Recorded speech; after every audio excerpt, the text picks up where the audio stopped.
Hey, let's go. Welcome to the live broadcast of Wireless Tuesday. Thank you so much for joining. Today, we are using WebEx Event Center to bring you this live broadcast, and we want to make sure that you have a great experience. If you are having any trouble seeing or hearing, please use the chat feature within WebEx Event Center. It's a little speech bubble button, and make sure you send that chat to all panelists. We'll help you get things sorted out. Now, if you have any questions for our guest today, please use the Q&A feature within WebEx. It has a little button that looks like a question mark, and make sure that you send that to all panelists. We'll make sure that your question gets answered or addressed, and we will make sure to take all of the questions following the broadcast and put them on ciscofullbars.com so you can have access to those later on.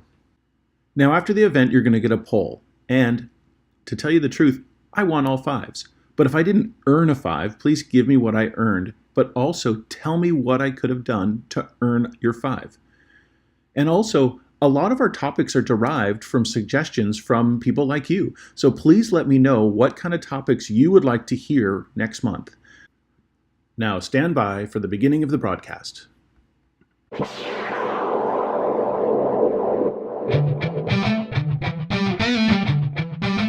Welcome, welcome, welcome. I hope you're as excited as I am. It's Wireless Tuesday. Wireless Tuesday is a monthly podcast that revolves around Cisco wireless LAN and related technologies.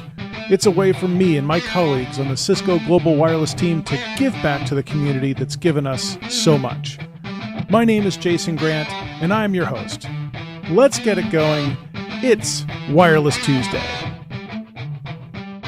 Thank you for joining this Wireless Tuesday. As you may know, this is my very favorite day of the month. Before we get started, I want to let you know about a little event I'm hosting. If you find yourself in Orlando next week, or you're planning to be at Cisco Live, June 10th through the 14th, I'd like to invite you to a little reception, a happy hour of sorts on Tuesday, June 12th. From 5:30 to 7:30. Space is limited. I'm using Eventbrite. There's no cost to this. I'm just using it to get people registered. Again, space is limited. Add yourself to the wait list. If there's no room left, I'll try to open up some more space. Simply head on over to cs.co/wireless Tuesday happy hour, all one word squished together. During Cisco Live, I'll be doing some product demonstrations in the world of solutions in the Cisco campus area. So please stop on by. I have some Wireless Tuesday stickers for you.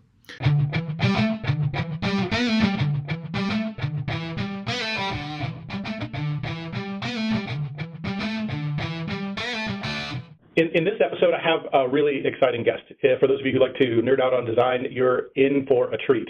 As you probably know, one of the things that sets Cisco apart is the fact that we have our own hardware design on our access points, and sometimes we refer to that as our secret sauce. You know, we have secret sauce that sometimes is hardware, but very much secret sauce that is in the hardware as well. And I have today with me one of the designers of the hardware that we use in our access points, and that is Paul Stager. Paul, thank you so much for joining. Well, it's a pleasure to be here, Jason. Paul, I know that not a lot of times you get to get in front of customers and interact with them. Perhaps they don't know who you are. Could you describe who you are, maybe how long you've been at Cisco, and the kinds of things that you're responsible for? Sure. Let's see. Paul Stager, the director of the RF and DSP team in the wireless enterprise business. Let's see. So I've been at Cisco since 2000, so 18 years. Came in with the Aeronet acquisition.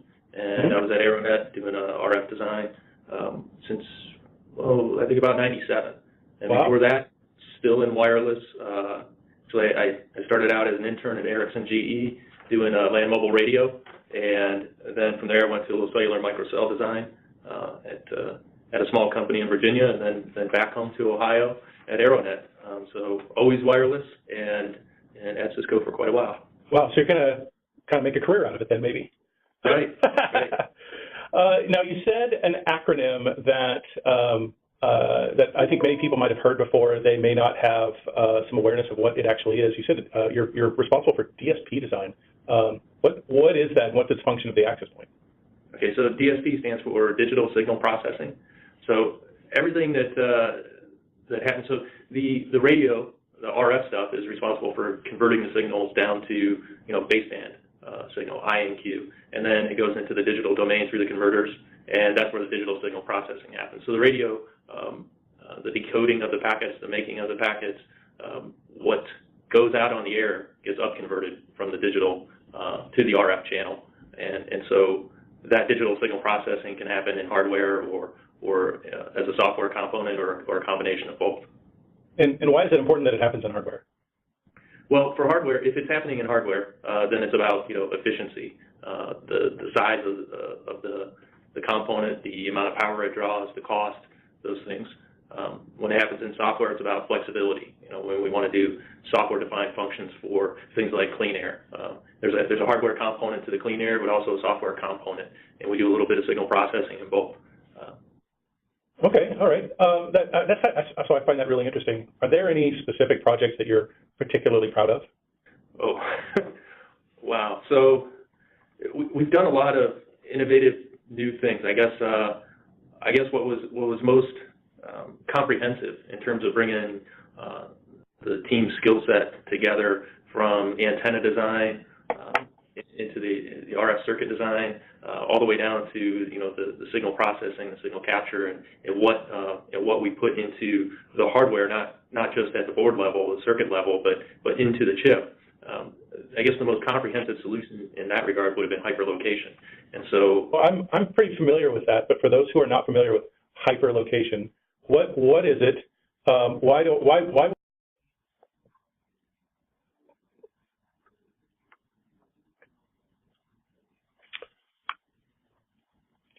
Sure, let's start with that. So from a technical perspective, hyperlocation is an angle of arrival location system. There's also RSSI signal strength measurements that go along with that as well, and both the angle of arrival information as well as the signal strength information is fused together to come up with a location solution. But primarily the technology is about angle of arrival location. And to do angle of arrival location, you typically want a large antenna aperture, and so that you can get very high resolution angular information about where the signals are coming from.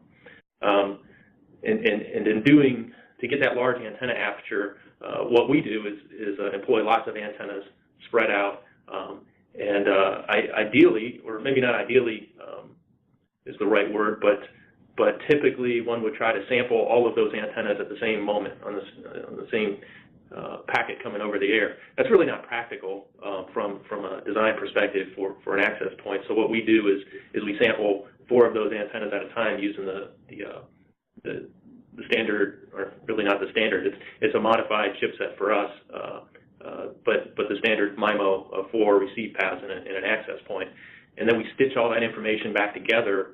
That's the signal processing part. So it looks like it came from one snapshot off of all the antennas. There's analogous sort of approaches which is a synthetic aperture array, where you might spin an antenna around in space there, and you're kind of stitching the information that you're gathering all together. Of course, that implies some mechanical rotating structure, which again isn't very practical for us. So we had to come up with a way of doing it by using just 4 receivers to get 32 or 16 antenna type of pictures of the data. Yeah, so that would be pretty interesting to see a couple of revolving access points up in the ceiling. I'm kind of glad you figured out how to do that with a static location. That is pretty interesting, and I can imagine that would have been a fun project to have worked on. There's another innovation I want to ask you about, which is a little bit newer. It's on our newer access points, and that's flexible radio assignment. I'd like to talk about that because it seems to me that it would be a little bit of a game changer. Can you talk about this notion of a software-defined radio? And well, I hope it's a game changer. It certainly is the first approach that delivers the true full capacity of dual 5 gigahertz radios on a single access point.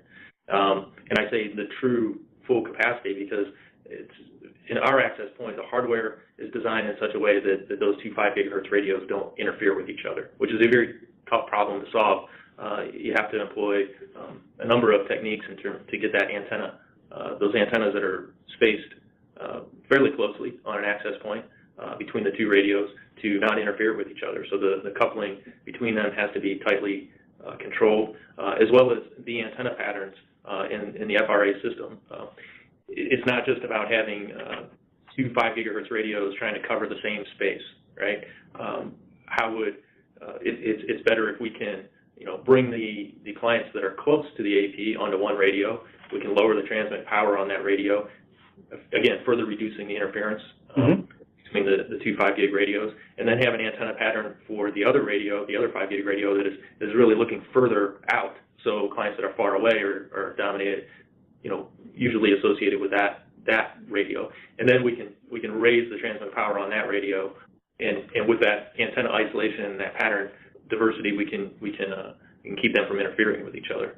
So that brings a combination not just of the hardware design, but how is the transmit power and how clients are steered to one radio to associate with the other. So it's about bringing the whole system together, right. And the ability that we have, which is unique, is that RF design experience, the antenna design experience, so that we can make everything right end to end, so the system works as well as it can. Just a couple of months ago, I had Mark Kirscher on, and he did a really great kind of RF fundamentals. And one of the things that he talked about was placement of radios and how our design specifically addresses kind of spatially how antennas or how radios and antennas for that matter are placed on the access point. I think he said that a 2.4 gigahertz radio wave was somewhere around 12 centimeters or like just a little over 5 inches. Is that kind of that macro antenna combination for flexible radio assignment enough to kind of overcome some of those issues with spatially locating antennas? Right. So it's that, and there's also a vertical horizontal polarization difference between the antennas, and of course the spacing on that ground plane to maximize the isolation, as well as the other and then you layer on the software RF management of those things in terms of transmit power and channelization and so forth, and the steering of clients, and then you have a complete solution. Smart antenna design, smart RF design, and then the software to go along with it. You said something that I was really interested in, and what you said was that a lot of kind of the intelligence is in the radio management, and I know that we call that radio resource management. How has that evolved over time to better account for the needs of today's Wi-Fi deployments? So radio resource management, it started out as not a very difficult problem, I guess, when all you have is one 2 gigahertz radio on an access point, back in 2000 or whatever, right? Right.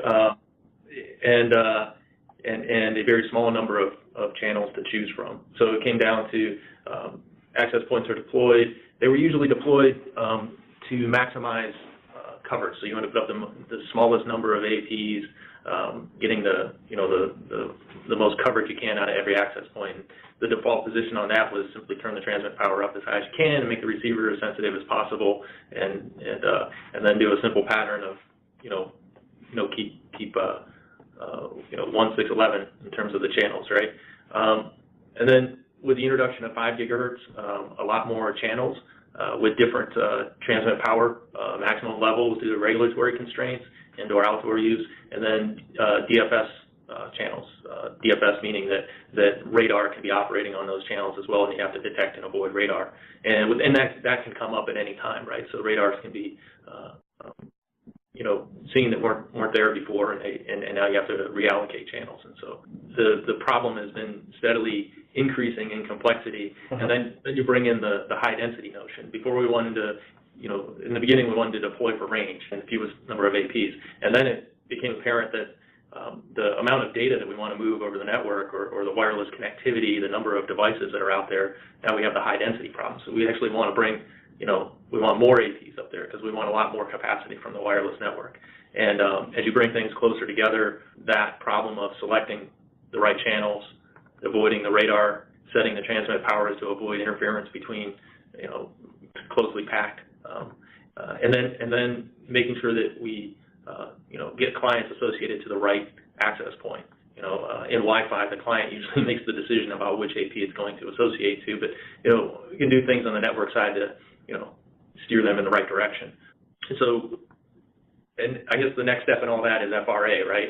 now that we've packed in more APs into an area and are delivering that high capacity, we're limited to 20 megahertz channels and 2.4 gig, as well as all the interference that shows up in 2.4 from other types of devices, Bluetooth and Zigbee and so forth, IoT things.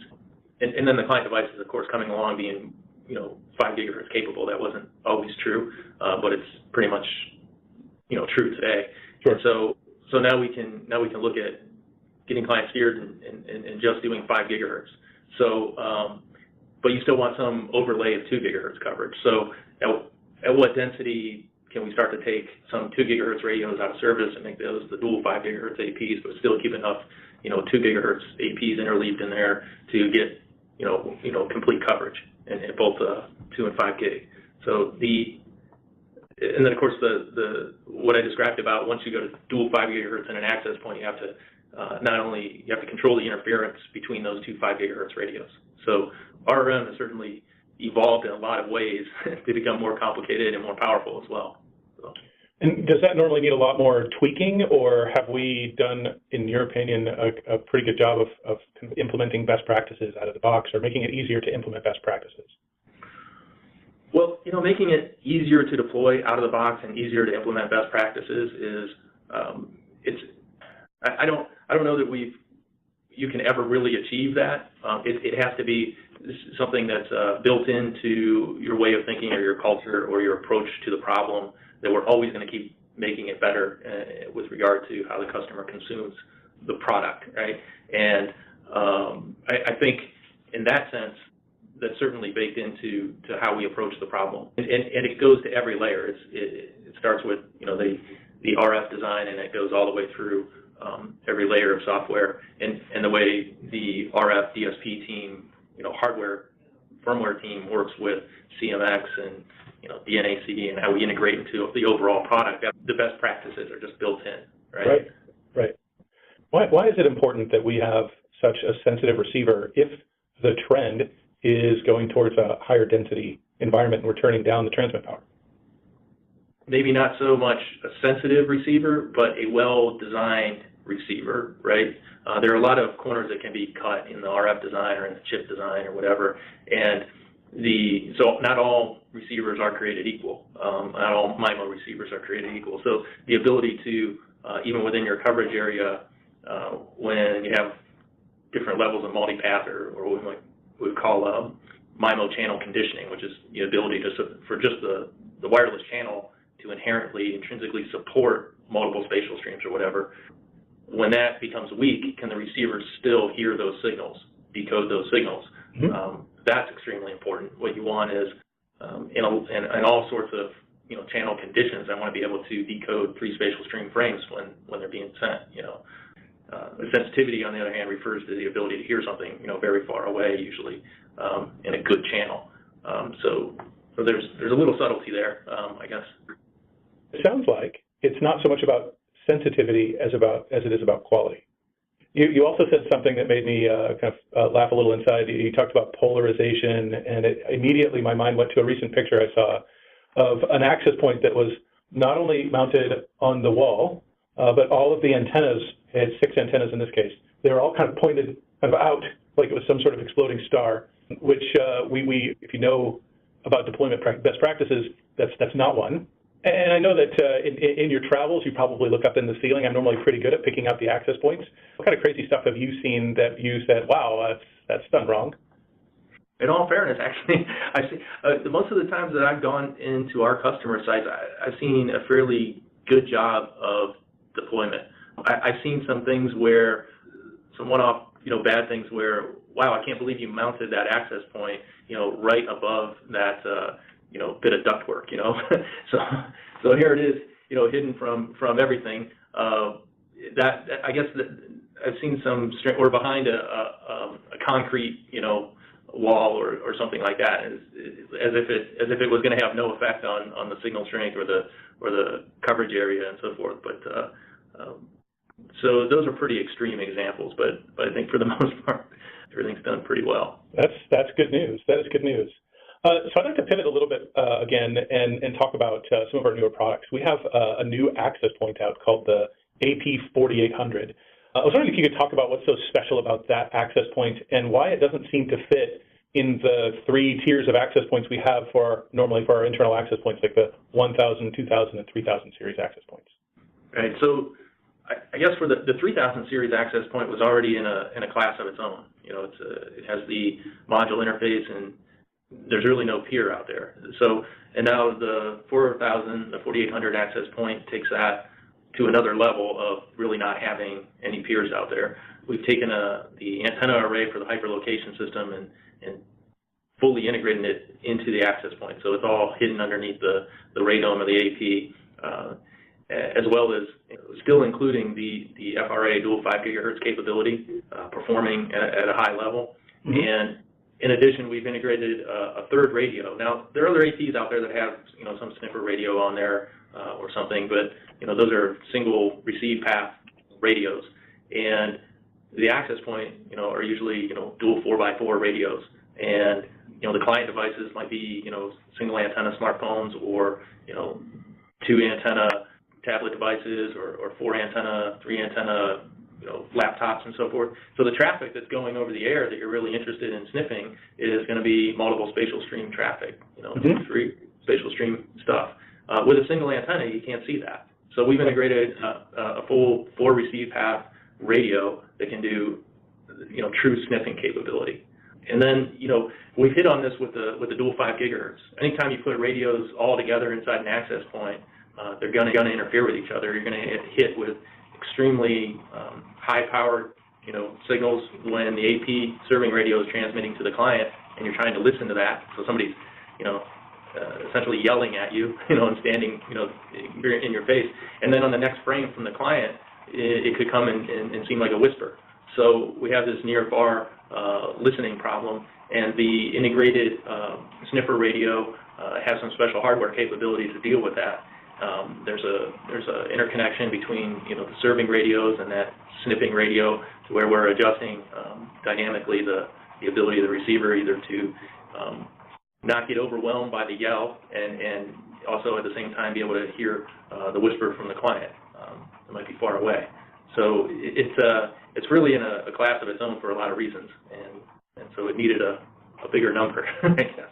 Just recently, I was in an all-hands meeting. A member from your team actually introduced the 4800, and it was teed up with this kind of talk track about how in wireless, just like in life, there are moments that matter. And sometimes it really doesn't matter that, say, your Wi-Fi works 4,391 minutes in a row without any kind of hiccup, but it's that 1 minute that it hiccups, that there's a moment that really matters, that causes a lot of issue. And oftentimes, we have no visibility. Now, of course, he did follow that up with something that I thought was hilarious. He said the 4800 was the only access point that could sniff itself. I thought that was hilarious. Exactly that way, but So you guys were, correct me if I'm wrong, this is an invention of your team, correct? The wider, wireless enterprise team, right? But it's a combination of the RF capability and the AP software. This is an AP that plugs into, sends data to DNAC and collects data and has algorithms that we worked on together with the CMX team for doing location and brings all that together. So an invention of my team, my team's part of a bigger team, and so I don't know. All right. I'll give you that. I can appreciate that. What problem were you trying to solve when you decided, hey, it's worth putting an extra radio in an access point, which is going to draw extra power, which is going to add extra weight, which is going to kind of probably change the physical design in a way that you haven't had to deal with in the past? All of these seem like pretty good-sized obstacles. There had to have been a payoff. What's the payoff? So, it comes down to what you said earlier. It's that 1 minute that the network doesn't work at the critical moment. And now, how are you gonna deal with that? And wireless is not wired, right? When you plug things into a wall, they stay there. They're not walking around. The environment that they operate in, the channel, the wire that the information is being sent over doesn't change for the most part, right? In a wireless environment, one moment there's no one in the room and there's no connectivity and there's no over-the-air collisions and life is great, right? You're the one guy in the room and my network is working fine. In the next moment, 20 people come in, everybody flips open a laptop or a smartphone or whatever, and all of a sudden this traffic, changes, this world changes. Or you've gone to another building and the multipath is entirely different. Or the wired side, part of the network has somehow failed, and there's no way to sort it out whether you have a wireless problem or a wired side problem. How do we get the information we need in real time without interrupting, the ability to serve, the client devices, keep the connectivity, keep the throughput? How do we get that information all the time? For that moment when something does go wrong, we can go back and look at it. We can figure it out in real time on the spot. That's the problem. It's a dynamic, changing situation, and we're always there to look at the situation. I think that you hit on something really important. And troubleshooting wireless is among the hardest things that a network operator has to do, because it's literally invisible. Yeah, I use this analogy sometimes where it's kind of like, sometimes it's like a snowball that is being rolled down a hill, and it's picking up snow along the way. And by the time it gets down to the bottom of the hill, it's this big snow boulder, and it's catastrophic in its wake. And by the time someone smart comes along to perhaps deal with it, it's melted away, and there's no evidence of the snow boulder. Are you saying then that, let's just say my DHCP server has a hiccup, and for a very short period of time stops responding to client devices, and then it just, for whatever reason, it starts back up again? Are you suggesting that having a sniffer on board, an anomaly is detected and it automatically sniffs based on the fact that I saw this anomaly? Or is this more of like a, hey, I think there's a problem, so I'm going to turn a sniffer on and hope I catch it? Right. So the intelligent capture is about being that intelligent. Obviously, we could overwhelm the data collection capacity of any system, right? You can always gather more data. How do you decide what's the right amount of data and make those decisions in real time? So it's not just about flooding the network with more data. It is truly moving some of that processing to the edge, getting that fog computing in the AP, and deciding what's the right level of data to hold on to and send up and look for these anomalies. So all that is certainly going on in intelligent capture with the 4800. So we can throttle it up and down and allow the AP, and the AP is there to make those intelligent decisions to do that type of thing. I'd like to emphasize that on the 4800 and sort of sorting out what's going on over the air in the wireless channel is what we've been doing that for quite a while. It started with Clean Air, and in doing that, we've always had some hardware innovation. With Clean Air, we hand off RTL, Cisco IP to the chip vendor to integrate deep in the chip, and we use that signal processing capability, that signal capture capability, in conjunction with the sniffer intelligent sniffing capability of that new radio that has the hardware hooks in it to catch this, and then the firmware to make intelligent decisions about what's going on there. So this is something that Cisco embraced early on, and we keep building on, and we keep adding to it. So we've always been on the forefront of this, and so we're actually the best people that understand the problem. Are in the wireless enterprise team, and it's been a pretty good experience there. So I find that fascinating. I think that as we get more customers deploying this, I think that they're going to really kind of see the power and the intelligence that's baked into that because of that.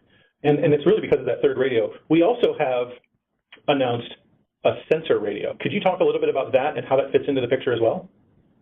It's all about getting the full wireless picture, to solve the problem. And the sensors are placed, down there at the client, at the client level. So how do the client side devices see the network performance? What does their connectivity look like? And it gets that rich set of data from both perspectives. Now here's the access point, and I can see all the traffic that's going on over the air, and I can see the interference the AP sees, and then you get down there with the sensor, and you can see the client's viewpoint. And of course, that's the complete picture of how the wireless network is working, or the network in general, right? Because a lot of times it's going to be about sorting out, is this a wireless thing that we're having, or a wired side, or what else is going on, right? Absolutely. it sounds like a lot of new products are finally making it onto the market. Probably stuff you haven't been able to talk about. Generically, are there any kind of larger trends or problems that you and your team and folks in enterprise networking trying to solve? Let's say, type that we have these features around clean air, hyperlocation, intelligent capture, diagnosing the problems in the network. We're fully committed and still working on those things. They have to be made better. There's always an improvement that can be done. And you hit on it earlier, the out of the box experience. How easy is it to deploy? How easy is it to set up? How easy is it for the customer to use and immediately get the benefit? Right? Those are important things to solve, and they're the things that if we're just worried about getting the cool feature out there and then not putting in the long-term hard work to make it get to a level that it's truly usable and deployable, and the customer gets the business value out of it. So we are really spending some time and energy on that going forward, but we're also spend time looking at a variety of new features. Well, really near term, 11AX is coming up, right? And Cisco is obviously committed to delivering the best 11AX solution out there, and integrating all the features that we've had and making sure that they're in a nice, pretty form factor. And one thing about putting all this hardware in, the APs get bigger. Well, we got to take a step and make sure that we contain that and get the aesthetics right as well. And that takes a little bit of effort to put all this stuff into one box and then make it aesthetically pleasing and smaller and so forth. So there's some problems there.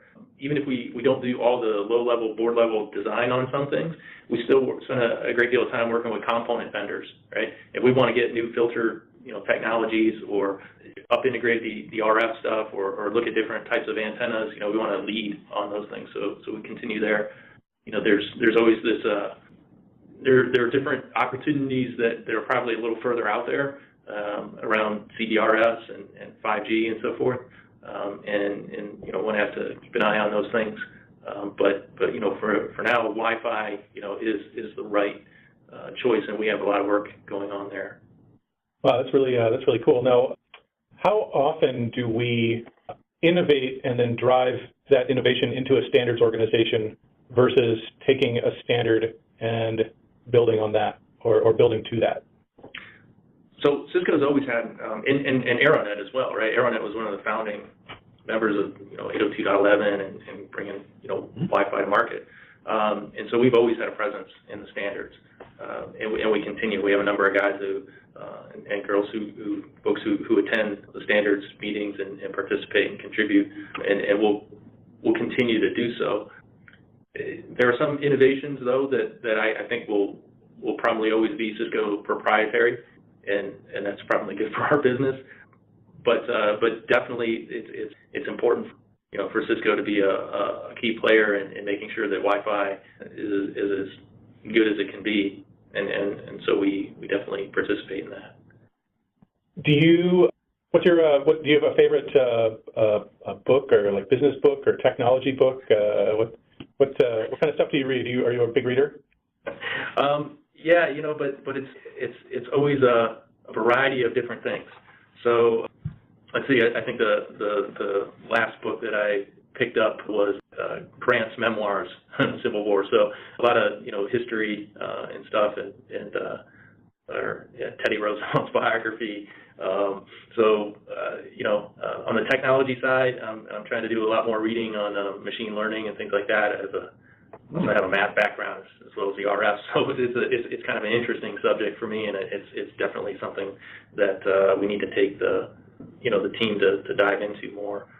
So let me ask you about machine learning, right? Because I have found that if you ask 10 different people what is machine learning, you'd probably get 11 answers. Yeah, one of them will be magic learning, because it does everything, right? Right, exactly. So when you get excited about machine learning, are there any particular problems that you're trying to solve that we just haven't been able to solve before?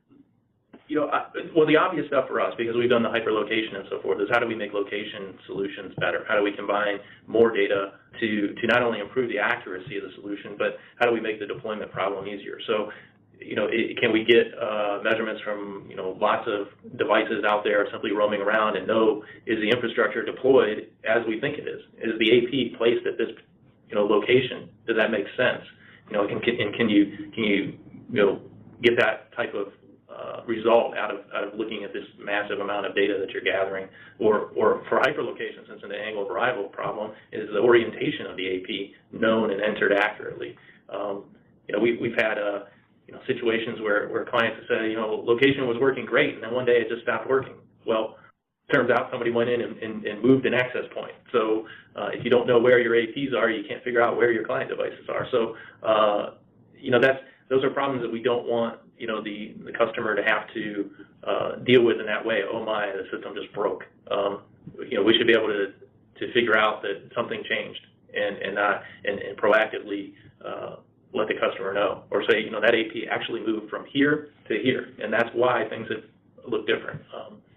And those are the kinds of things that machine learning you could potentially have insight to. Otherwise, it's just a collection of potentially useful data, maybe.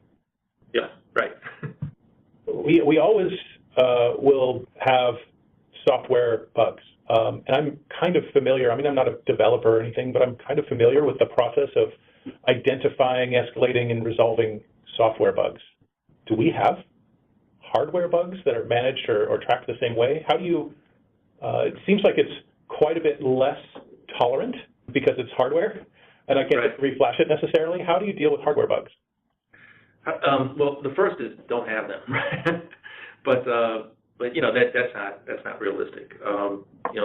There are escapes. There are component failures that the device manufacturer might have changed the process or something and let an escape happen, and then but then we own that. If we put the part on the AP and ship it, we own that. So yeah, there are. And there is an intersection between software and hardware. Software configuring the hardware in a way that can cause damage and then result in a hardware bug. All those things are certainly possible, and they do happen. But I'd say that when we do identify a situation where APs are failing in the field, they come back to us. We look at it. We want to debug what's going on, and if there's a need to recall them, I think we would certainly do that. In my time as a director of the RF group, and I haven't had to deal with that yet. I hope you don't. I hope not as well, but I know other hardware groups have, and when we put a great deal of effort into making sure that the hardware is solid before it goes out the door, because it's not as easy as software. You can't just release some new code and fix it up, right? Does that get at the question? Or? Oh no, it does. It does.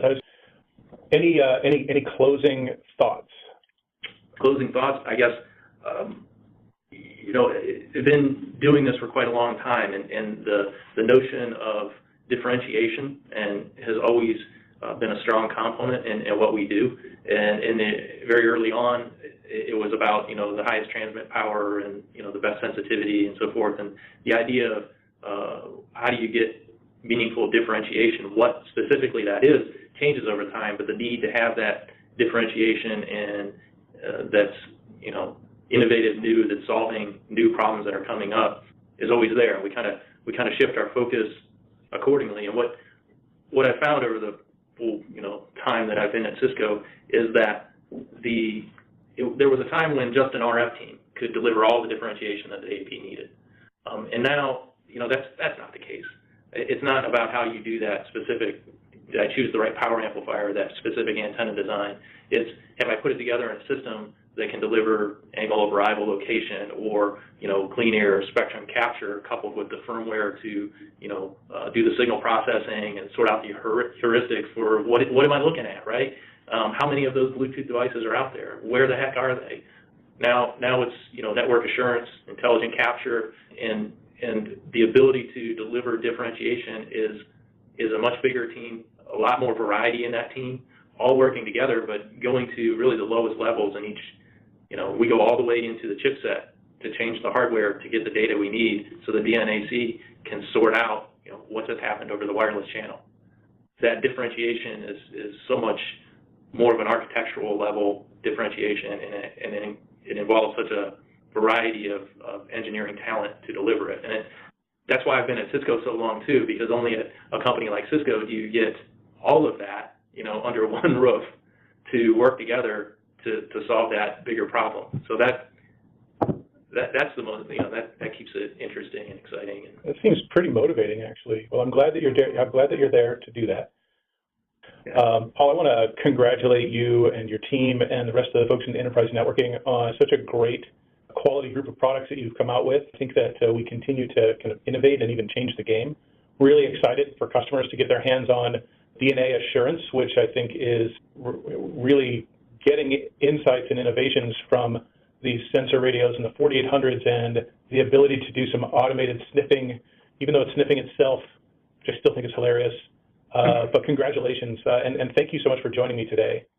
Thanks to you, Jason, for getting the word out, getting the information in a way that everybody can understand, what we do and how the products are designed and what our intent is, right? Paul, thanks again for being on Wireless Tuesday. I hope that maybe someday we could call on you again, and maybe I can come out there and visit you sometime. But thanks for being a guest. Okay, thank you. Thanks. We'll talk to you soon. Look forward to it. This has been a presentation of Cisco's Wireless Tuesday. Be sure to continue the conversation at ciscofullbars.com, and at the top, click on the CFB Spark Community. There, you can connect with scores of like-minded wireless LAN professionals. Be sure to subscribe to the Wireless Tuesday podcast using your favorite podcast player, and stay up to date by subscribing to the Wireless Tuesday newsletter at wirelesstuesday.fm. We will see you next month for an exciting episode of Wireless Tuesday.